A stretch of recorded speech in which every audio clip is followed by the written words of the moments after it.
Épilobe. Rendu célèbre par le best-seller d'une botaniste autrichienne, l'épilobe est principalement utilisé dans le traitement des troubles de la prostate. Mais ses propriétés anti-inflammatoires, antibactériennes, astringentes et calmantes aident à lutter contre bien d'autres pathologies, gastro-entérite, diarrhée, laryngite, irritation cutanée. L'épilobe fait actuellement l'objet de nombreuses recherches scientifiques. Forme et préparation, infusion, teinture, pommade, gélule. Propriétés médicinales de l'épilobe. Utilisation interne. Émollient et astringent, l'épilobe traite les colites, les inflammations intestinales et les diarrhées grâce à ses tanins qui vont resserrer les tissus enflammés et au mucilage qui vont venir nourrir les tissus asséchés. L'épilobe s'utilise également dans les inflammations et irritations de la sphère orale. Anti-inflammatoire, grâce à un effet inhibiteur des prostaglandines, l'épilobe est recommandé pour tous les troubles de la prostate, hyperplasie bénigne, inflammation, prostatite aiguë, infections bactériennes, et autres infections. À l'issue d'une intervention chirurgicale, il calme les brûlures. Diurétique, l'épilobe aide à soigner les cystites et, d'une manière générale, toutes les inflammations de la sphère urinaire. Utilisation externe.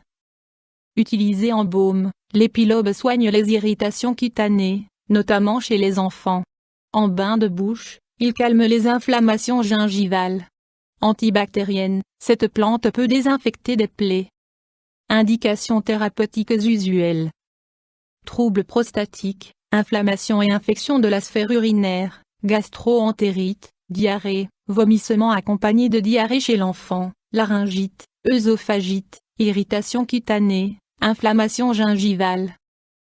Autres indications thérapeutiques démontrées. Dysenterie limitée, action tonifiante des tanins de l'épilobe, tonique digestif, l'épilobe augmente la production d'enzymes du pancréas et de l'estomac, ménorrhagie et leucorrhée. Histoire de l'utilisation de l'épilobe en phytothérapie.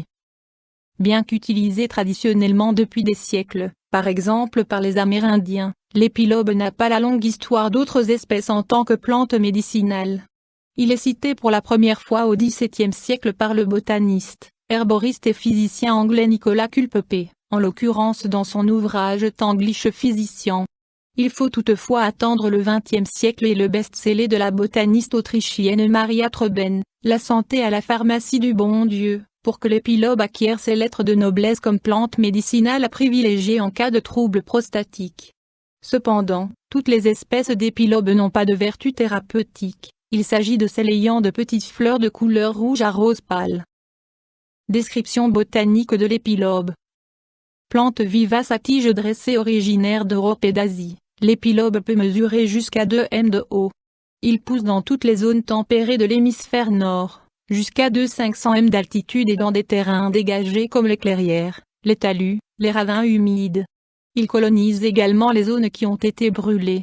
L'épilobe présente des feuilles lancéolées et très allongées.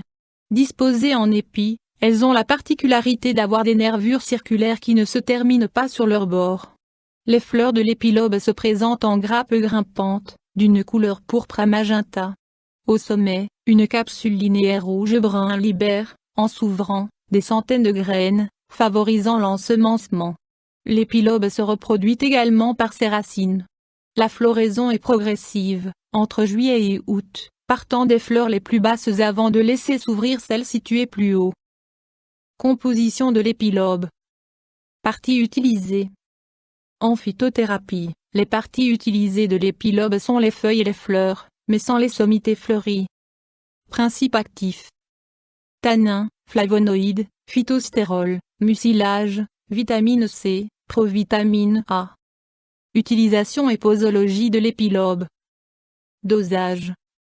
L'épilobe s'utilise principalement en infusion, à raison d'1 à 2 cuillères à café de feuilles séchées pour 250 ml d'eau. Il convient alors de boire 2 tasses par jour, la première le matin à jeun et la seconde une demi-heure avant le coucher. La teinture d'épilobe se prépare avec des feuilles récemment séchées, à raison de 100 g de feuilles pour 500 ml d'alcool à 40 ou 50 degrés. La posologie est alors de 40 à 60 gouttes diluées dans de l'eau, à prendre entre 1 et 4 fois par jour. moins l'épilobe existe en complément alimentaire sous forme de gélules.